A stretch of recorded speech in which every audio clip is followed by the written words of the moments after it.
High school +2 शिक्षकों की नियुक्ति का शेड्यूल जल्द होगा जारी। बिहार के शिक्षा मंत्री विजय कुमार चौधरी का बड़ा ऐलान। दूसरा, पंचायत चुनाव को लेकर ऐलान अब हो गया है, बस अधिसूचना जारी होने का इंतजार है। बाढ़ प्रभावित इलाकों में अंतिम चरणों में होगा पंचायत चुनाव। 10 चरणों में पंचायत चुनाव कराने की तैयारी राज्य निर्वाचन आयोग ने कर दी है शुरू। राज्य निर्वाचन आयोग ने 10 चरणों में पंचायत चुनाव कराने की तैयारी शुरू कर दी है। अति बाढ़ प्रभावित जिलों को देखा गया है। 15 जिले राज्य के हैं अति बाढ़ प्रभावित। 1300 पंचायतें बाढ़ से प्रभावित होती हैं। अक्टूबर में हो सकता है बाढ़ प्रभावित क्षेत्रों में चुनाव। अगस्त से शुरू हो सकती है चुनाव की प्रक्रिया। राज्य निर्वाचन आयोग दूसरे क्षेत्र में पहले कराएगा चुनाव। गैर बाढ़ प्रभावित क्षेत्रों में पहले होगा चुनाव। जदयू यूपी में 200 सीटों पर विधानसभा चुनाव लड़ेगा। 378 डाटा एंट्री ऑपरेटर बदले। डायल 102 पर उपलब्ध होगी सरकारी व निजी दोनों एम्बुलेंस। राज्यपाल से मिले मंत्री सम्राट चौधरी। पंचायती राज मंत्री सम्राट चौधरी राज्यपाल से मिले हैं। देश के नक्शे में छेड़छाड़ उचित नहीं, अरविंद। जदयू उपाध्यक्ष राजन मिश्रा का निधन, जताया शोक। हर बूथ कोरोना मुक्त टीकायुक्त होगा। उप मुख्यमंत्री तारकिशोर प्रसाद का बड़ा बयान। एकल पीठ के फैसले को दी थी चुनौती। वैशाली प्रखंड पंचायत समिति के प्रमुख और उप प्रमुख के खिलाफ 2 अगस्त 2018 को अविश्वास प्रस्ताव लाया गया था। अब तय हो गया है कि प्रमुख पर एक ही बार अविश्वास प्रस्ताव लाया जा सकता है। केंद्र की लापरवाही से देश को बड़ा नुकसान हुआ। तारीख 10 दिनों में म्युनिसिपल बिल्डिंग ट्रिब्यूनल का गठन करे सरकार। बिहार के 6 जिले नक्सल प्रभावित की श्रेणी से बाहर।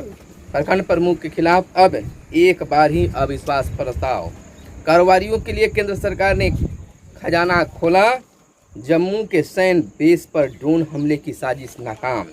ट्विटर ने जम्मू कश्मीर और लद्दाख को अलग देश दिखाया। बच्चों को सब्जी खिलानी है तो अधिक परोसें। नमस्कार, आप इस समय देख रहे हैं मगध संवाद और मैं आपके साथ हूँ सुनील बॉबी। मगध संवाद के खास कार्यक्रम सुबह सवेरे में आप तमाम व्यूअर्स का स्वागत है। आप वीडियो देखते हैं तो निश्चित तौर पर चैनल को सब्सक्राइब कर ले। वीडियो पसंद आए तो लाइक जरूर कर देंगे, घंटी दबाएंगे, ऑल पर क्लिक करेंगे। देखिए, बिहार में राजनीतिक एक बार फिर उथल पुथल हो गई है। एक तरफ जहां बिहार के प्रतिपक्ष के नेता तेजस्वी प्रसाद यादव ने क्षेत्र भ्रमण के दौरान कहा कि सरकार कुछ ही दिनों की है, जल्द ही सरकार गिरेगी, जिसके खिलाफ जदयू के सीपी सिंह के द्वारा अध्यक्ष के द्वारा बयान आया कि प्रतिपक्ष के नेता अलर बलर बयान देना बंद करे, सरकार सुरक्षित है और 5 सालों तक चलेगी। खैर, कारण कुछ भी हो, लेकिन बिहार की स्थिति, बिहार की राजनीति की स्थिति उथल पुथल सा अब दिखने लगा है। एक तरफ है लोजपा में जहां इस तरह का विद्रोह प्रदर्शन हो रहा है, तो दूसरी तरफ अब यह बयान आना कुछ अलग ही बयान करता है। देखिए, बिहार में पंचायत चुनाव को लेकर बड़ा ऐलान करीब 3 दिनों से हो रहा है। यानी कि राज्य निर्वाचन आयोग अब अगस्त महीने से चुनाव की प्रक्रिया शुरू करने के मूड में है।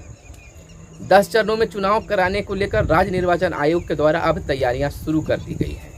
पहले जहां बाढ़ प्रभावित क्षेत्र नहीं है वहां पर चुनाव कराए जाएंगे और बाढ़ प्रभावित क्षेत्रों में बाढ़ की स्थिति के बाद ही वहां चुनाव कराया जाएगा। बाढ़ प्रभावित इलाके में अंतिम चरण में चुनाव कराने की फैसला जो है राज्य निर्वाचन आयोग लिया है। 15 जिले बाढ़ के प्रभावित क्षेत्र में आते हैं, जिसमें 1300 पंचायतें बाढ़ से प्रभावित हैं। अक्टूबर में बाढ़ प्रभावित क्षेत्रों में चुनाव होने की संभावना बताई जा रही है। अगस्त से शुरू हो सकती है पंचायत चुनाव की प्रक्रिया। राज्य निर्वाचन आयोग दूसरे क्षेत्रों से पहले कराएगा चुनाव। गैर बाढ़ प्रभावित क्षेत्रों में पहले होगा चुनाव, यानी कि जहां बाढ़ की स्थिति नहीं है वहां पहले चुनाव कराने की बात कही जा रही है। सूत्रों ने बताया कि पंचायत चुनाव कराने के पूर्व बाढ़ प्रभावित जिलों में जल जमाव वाली पंचायतों की स्थिति मांगी गई है।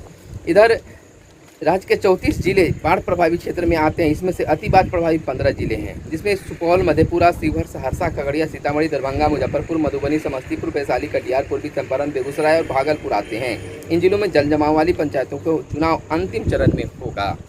इधर ऑफलाइन आवेदन नहीं कर सकेंगे विद्यार्थी, छात्रों को ऑफलाइन आवेदन करने का मौका नहीं दिया जाएगा। यानी कह सकते हैं इंटर में दाखिले को 3 तक मौका मिला है। बिहार बोर्ड ने इंटर में नामांकन के लिए आवेदन तिथि बढ़ा दी है। छात्र सत्र 2021-23 के लिए 3 जुलाई तक ऑनलाइन आवेदन कर सकते हैं। पहले आवेदन की तिथि 19 से 28 जून तक ही निर्धारित थी, लेकिन अब इसको छात्र हित में बिहार बोर्ड ने तिथि बढ़ाई है। छात्र आवेदन वेबसाइट पर www.sabihar.in पर अपना आवेदन कर सकते हैं। ऑफलाइन आवेदन नहीं कर सकेंगे विद्यार्थी। जब ऑनलाइन आवेदन की प्रक्रिया बताई जा रही है तो ऑफलाइन आवेदन विद्यार्थी नहीं कर सकते हैं। डायल 102 पर उपलब्ध होगी सरकारी व निजी एम्बुलेंस। 102 पर जितने भी सरकारी और प्राइवेट एम्बुलेंस हैं दोनों जो है 102 पर उपलब्ध रहेंगे। 378 डाटा एंट्री ऑपरेटर बदले गए हैं और जो भी दोनों एम्बुलेंस की बात कही जा रही है उस पर सरकार नज़र रखेगी, निगरानी रखेगी कि आखिर उससे काम हो रहा है कि नहीं। जदयू यूपी में 200 सीटों पर विधानसभा चुनाव लड़ेंगे। जैसे ही मुख्यमंत्री नीतीश कुमार जदयू का कमान लोगों को देना शुरू कर दिए हैं तो जदयू का विस्तार करने की भी बातें आ रही है। यानी कि बंगाल के बाद अब यूपी में भी 200 सीटों पर चुनाव लड़ने की जदयू की तैयारी है। 2017 में चुनाव नहीं लड़ने से पार्टी को हुआ था नुकसान, त्यागी का कहना है। कहा सीएम योगी आदित्यनाथ में एक राउंड की हुई है बात। हमारी पार्टी के विस्तार की यूपी में काफ़ी संभावनाएं हैं। जदयू का कहना है कि हमारी पार्टी के विस्तार की काफ़ी संभावनाएं जो है वह यूपी में है। शिक्षकों की नियुक्ति लगातार इन दिनों जो है शिक्षक नियुक्ति की बातें चल रही है। हर जगह अखबार देखिए, फेसबुक देखिए, व्हाट्सएप देखिए, यूट्यूब देखिए, तमाम चीज़ों पर अभी शिक्षक अभ्यर्थियों की ही बात चल रही है। हाई स्कूल और +2 शिक्षकों की नियुक्ति का शेड्यूल जल्द जारी होने की बातें कही जा रही है। छठे चरण के तहत राज्य के माध्यमिक उच्च माध्यमिक विद्यालयों में 30,020 पदों पर नियुक्ति की शिक्षकों की नियुक्ति को लेकर शिक्षा विभाग द्वारा जल्द कार्यक्रम यानी शेड्यूल जारी किया जाएगा। शिक्षा विभाग के अपर मुख्य सचिव संजय कुमार ने सोमवार को बताया कि कार्यक्रम तैयार करने को लेकर विचार किया जा रहा है और जल्दी फीडबैक के बाद नियुक्ति की तिथि जारी कर दी गई, शेड्यूल जारी कर दिया जाएगा। हर बूथ कोरोना मुक्त टीका युक्त होगा। तारकिशोर प्रसाद उप मुख्यमंत्री का कहना है कि हर बूथ जो है वह कोरोना मुक्त होगा। एकल पीठ के फैसले से दी चुनौती, यानी कह सकते हैं कि उसी दिन प्रमुख के पास भेज दिया। प्रमुख के आवेदन पर आवेदन कार्रवाई करते अविश्वास प्रस्ताव के लिए 10 अगस्त 2018 की तारीख तय की गई। यानी कि प्रमुख का यह मामला है। जदयू उपाध्यक्ष राजन मिश्रा का निधन हो गया है, जिस पर जदयू कार्यकर्ताओं ने शोक जताया है। 10 दिनों में म्यूनिसिपल बिल्डिंग ट्रिब्यूनल का गठन करे सरकार। वकीलों के आचरण से जुड़े कानून में संशोधन के खिलाफ हुआ केस। केंद्र की लापरवाही से देश को बड़ा नुकसान हुआ है। कांग्रेस के राष्ट्रीय महासचिव तारिक अनवर का कहना है। भाजपा का प्रस्ताव जुमलेबाजी का दस्तावेज। प्रदेश राजद प्रवक्ता चित्तरंजन गगन ने भाजपा प्रदेश कार्यकारिणी द्वारा पारित राजनीतिक प्रस्ताव को जुमलेबाजी दस्तावेज बताया है। नेता प्रतिपक्ष ने अब तक क्यों नहीं ली वैक्सीन। नेता प्रतिपक्ष अब तक क्यों नहीं वैक्सीन ली। भाजपा प्रदेश प्रवक्ता प्रेम रंजन पटेल ने नेता प्रतिपक्ष तेजस्वी यादव को निशाना साधा है। कहा कि नेता प्रतिपक्ष बताएं कि वे कोरोना की वैक्सीन नहीं लेकर अपने समर्थकों में क्या संदेश देना चाहते हैं। सबको टीका लेना चाहिए, चाहे जो भी बात हो। कारोबारियों के लिए केंद्र सरकार ने खजाना खोला है। छोटे कारोबारी 1.25 लाख तक कर्ज ले सकते हैं। पर्यटकों, ट्रैवल एजेंसियां और गाइड की बड़ी मदद। बच्चों के लिए बड़ा खर्च होगी। आर्थिक वृद्धि की रफ्तार देने के लिए 6.25 लाख करोड़ रुपए के प्रोत्साहन पैकेज का ऐलान किया गया है। 50,000 करोड़ स्वास्थ्य क्षेत्र के लिए देने का ऐलान किया गया है। 60,000 करोड़ रुपए अन्य क्षेत्रों पर खर्च किए जाएंगे। आत्मनिर्भर भारत बनाने के लिए पिछले साल अक्टूबर में लॉन्च इस योजना को 31 मार्च तक बढ़ा दिया गया। 15,000 से कम वेतन वाले कर्मचारी कंपनियों के पीएफ सरकार देगी। बिहार के 6 जिले नक्सल प्रभावित की श्रेणी में हैं। 16 की जगह अब राज्य के 10 जिले ही SIE योजना से जुड़े हैं और 12 जिले जो हैं इससे अलग हैं। प्रखंड प्रमुख के खिलाफ अब एक ही बार अविश्वास प्रस्ताव लाया जाएगा। वैशाली के मामले में पटना हाईकोर्ट ने सुनाया अहम फैसला। एकल पीठ के फैसले को अपील दायर कर दी गई है चुनौती। सहरसा में ठनका गिरने से 5 लोगों की मौत हो गई है। UPSC में एक और मौका नहीं। इधर ट्विटर इन दिनों लगातार चर्चा में है। ट्विटर ने जम्मू कश्मीर और लद्दाख को अलग देश दिखाया। ट्विटर की वेबसाइट पर भारत का विरूपित नक्शा दिखा। जम्मू कश्मीर लद्दाख को भारत से बाहर दिखाया गया है। आखिर ट्विटर ऐसा क्यों कर रहा है? अगर इस तरह से हुई तो भारत के लोग ट्विटर से अलग हो सकते हैं। जम्मू के सैन्य बेस पर ड्रोन हमले की साजिश नाकाम, एंटी ड्रोन उपकरण की खरीद। बच्चों की सब्जी खिलानी है तो अधिक परोसें। पेन स्टेट के एक हालिया अध्ययन में सुझाव दिया गया है कि अगर बच्चों में सब्जियां खाने की आदत डालनी ही हो तो उनकी थाली में सब्जियां अधिक मात्रा में परोसी जाए। बच्चों को पर्याप्त मात्रा में सब्जी खिलाना एक मुश्किल काम है, यानी बच्चे सब्जियां खाना पसंद नहीं करते हैं, इसलिए ज़्यादा अगर सब्जी की मात्रा दी जाए तो उसमें थोड़ा ही खाएंगे, लेकिन उसकी प्रतिदिन जो है खाने की जो वजन कह सकते हैं वह ज़्यादा हो सकता है। महिलाओं के लिए रोज़ 1 कप चाय फायदेमंद है। महिलाओं को रोज़ 1 कप चाय पीना फायदेमंद बताया जा रहा है। हाल में प्रकाशित शोध के अनुसार रोज़ 1 कप चाय की चुस्की महिलाओं के स्वास्थ्य में सुधार करने में मदद होती है। शोधकर्ताओं के मुताबिक चाय को फोलेट और विटामिन B12 के साथ सेवन करने से महिलाओं के स्वास्थ्य को कई लाभ मिलते हैं। निश्चित तौर पर चाय पीने से थोड़ा थकान भी दूर होता है। इधर अन्य खबरों को आपको हम बताएंगे जो शिक्षा विभाग से जुड़ी हुई है, जो आपको जानना शायद ज़रूरी है। फटाफट अंदाज में हम कुछ अन्य खबरों को भी आपको हम बताते चलें। देखिए, सबसे पहली खबर हम आपको बता दें कि शिक्षकों की नियुक्ति के संबंध में तो आपको बता दिया है, इंटर दाखिला पर भी आपको चर्चा कर दिए हैं। और इधर बता दें, चुनाव में EVM के चरणवार उपयोग का खाका तैयार हो गया है। चरणवार जो EVM जो है कैसे कहाँ जाएंगे, कितना स्टॉक होगा, तमाम चीज़ों का खाका तैयार राज्य निर्वाचन आयोग के द्वारा कर लिया गया है। 3 दर्जन DEO DPO का तबादला शीघ्र। शिक्षा विभाग की ओर से भी 3 दर्जन से ज़्यादा अधिकारियों के तबादले की तैयारी हो रही है।